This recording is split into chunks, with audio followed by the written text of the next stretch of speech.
2024 yang lalu, PT Bank Rakyat Indonesia Persero Tbk atau BRI sukses mengukuhkan posisi sebagai salah satu pilar utama dalam perkembangan ekonomi kerakyatan Indonesia. Hal ini tentunya tak terlepas dari fokus perseroan untuk memberdayakan usaha mikro, kecil, dan menengah atau UMKM dan terus mendorong penguatan inklusi keuangan di dalam negeri. Sehingga lagi-lagi BRI terbukti sukses membuktikan komitmen yang kuat dari perseroan untuk bisa selalu berperan dalam memacu pertumbuhan ekonomi nasional yang berkelanjutan. Dan di tahun 2025 ini tentunya kita juga menantikan beragam prestasi gemilang yang akan kembali ditorehkan oleh BRI. Namun sebelumnya mari kita mundur ke belakang dan mengevaluasi berbagai pencapaian dan prestasi BRI di sepanjang tahun 2024 dalam Big Stories CNBC Indonesia.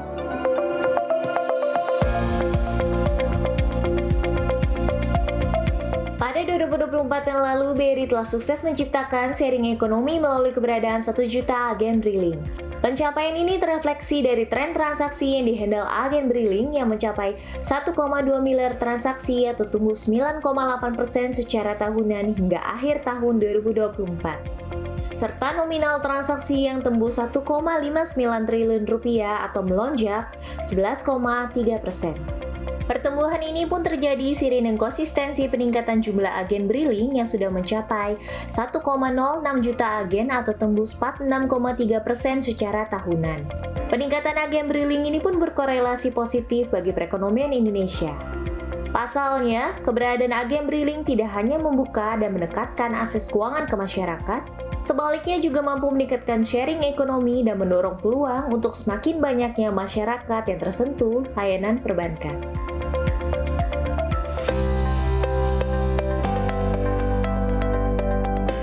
Tak hanya itu, di tahun lalu Holding Ultra Mikro atau UMI ini juga tengah memperluas layanan keuangan melalui 1032 unit sentra layanan Ultra Mikro atau Senyum yang berada di seluruh wilayah Indonesia. Holding Ultra Mikro yang dibentuk sejak 13 September 2021 ini pun sukses memberikan akses perbankan dan memberikan layanan simpanan mikro dan ultra mikro kepada 183 juta nasabah. Ya, sepak terjang atau pencapaian BRI pada 2024 yang lalu tak hanya berhenti di 2 poin tersebut. Sebaliknya masih ada sejumlah prestasi lainnya. Misalnya adalah kemampuan BRI untuk memperkuat ekosistem Super Apps Brimo sebagai salah satu bagian dari strategi transformasi digital perseroan. Seiring dengan penguatan ekosistem Super Apps Brimo, di akhir 2024 yang lalu, BRI telah mencatatkan pertumbuhan jumlah pengguna Brimo sebesar 21,1% secara tahunan hingga menjadi 38,6 juta pengguna. Pertumbuhan user Brimo ini juga turut berkorelasi dan perkembangan nilai transaksi yang naik signifikan, yakni 33,2% secara tahunan atau menjadi 5.541,3 triliun rupiah di akhir 2024. Tak hanya aktif mendorong transformasi digital, BRI juga fokus memberdayakan UMKM melalui program Klasterku Hidupku dan Desa Brilian. Pemberdayaan klaster usaha sendiri ini merupakan pemberdayaan kepada kelompok usaha yang terbentuk berdasarkan kesamaan usaha dalam satu wilayah, sehingga tercipta keakraban dan kebersamaan dalam peningkatan maupun pengembangan usaha para anggotanya. Dengan kegigihan dari BRI sampai akhir 2024 yang lalu, Bank Plat Merah ini telah sukses menggait 38.574 klaster usaha yang masuk ke dalam program Klasterku Hidupku.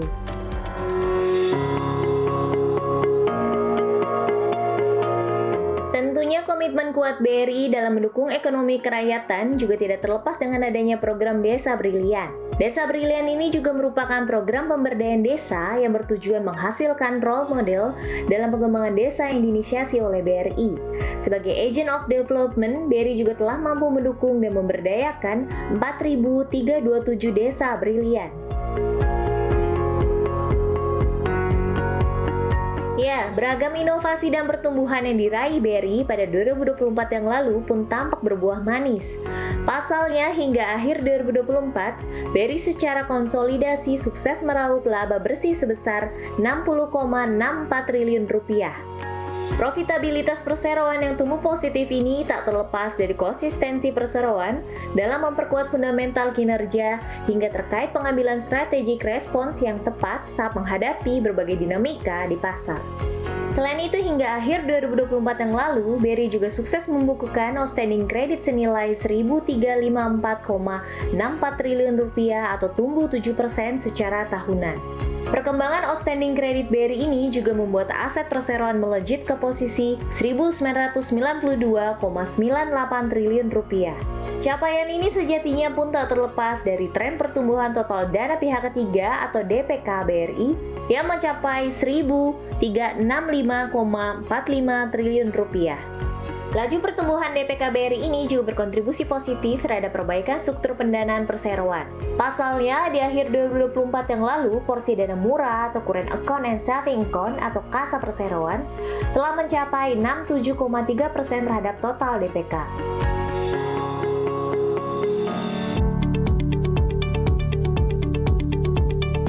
Seirama dengan pertumbuhan outstanding kredit yang positif, BRI juga mampu membuktikan komitmennya dalam mendukung pertumbuhan ekonomi kerakyatan.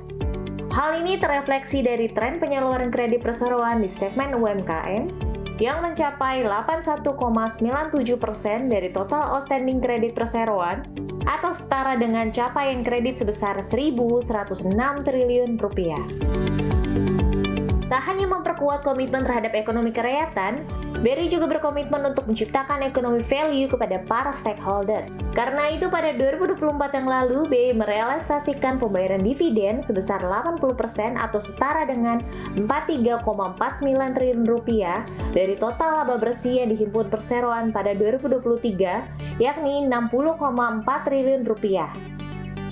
Dengan pembagian dividen tersebut, BRI juga sukses menjadi perusahaan pelat merah dan setoran dividen terbesar pada 2024. Sebab Kementerian BUMN mencatat total dividen BUMN yang disetorkan kepada negara mencapai Rp85,5 triliun dan sebesar 30% diantaranya atau senilai Rp25,7 triliun merupakan kontribusi dari BRI.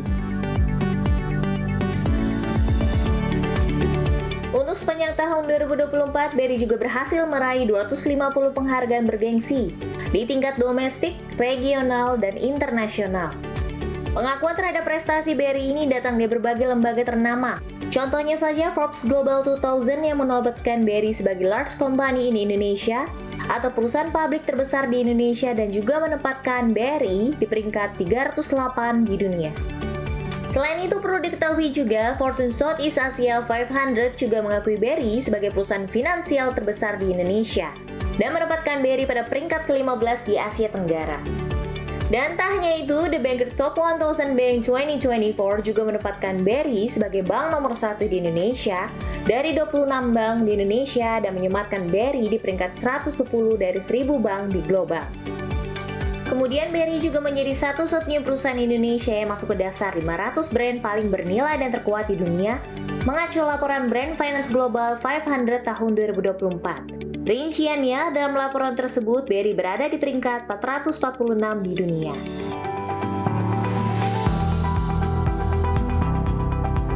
Tentunya perkembangan zaman dan juga seiring dengan komitmen Indonesia untuk berperan sebagai salah satu kontributor utama menjaga keseimbangan iklim bumi, pun turut membuat BRI sangat fokus meningkatkan portofolio dukungan pendanaan yang berkelanjutan.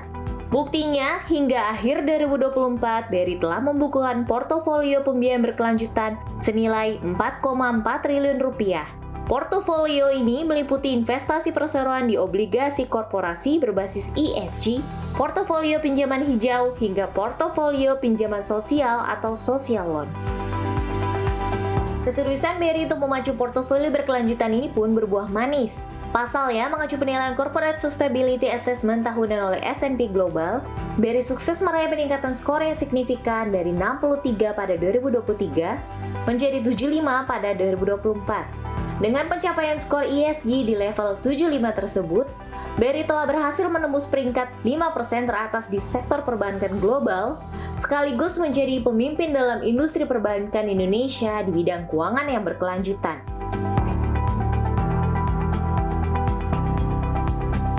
Ya pemirsa, capaian dan prestasi BRI di sepanjang tahun 2024 lalu cukup beragam dan sangat impresif. Hal Harapannya pada 2025 ini juga akan kembali menorehkan prestasi-prestasi baru lainnya. Kemudian harapannya tak hanya kinerja BRI yang semakin melambung, namun pendanaan para UMKM juga bisa semakin luas dan pertumbuhan inklusi keuangan yang berkelanjutan juga bisa dicapai. Sehingga tentunya sekali lagi BRI akan tetap berkontribusi dan memberikan dedikasi yang besar terhadap perekonomian Indonesia dan juga pertumbuhan ekonomi kerakyatan.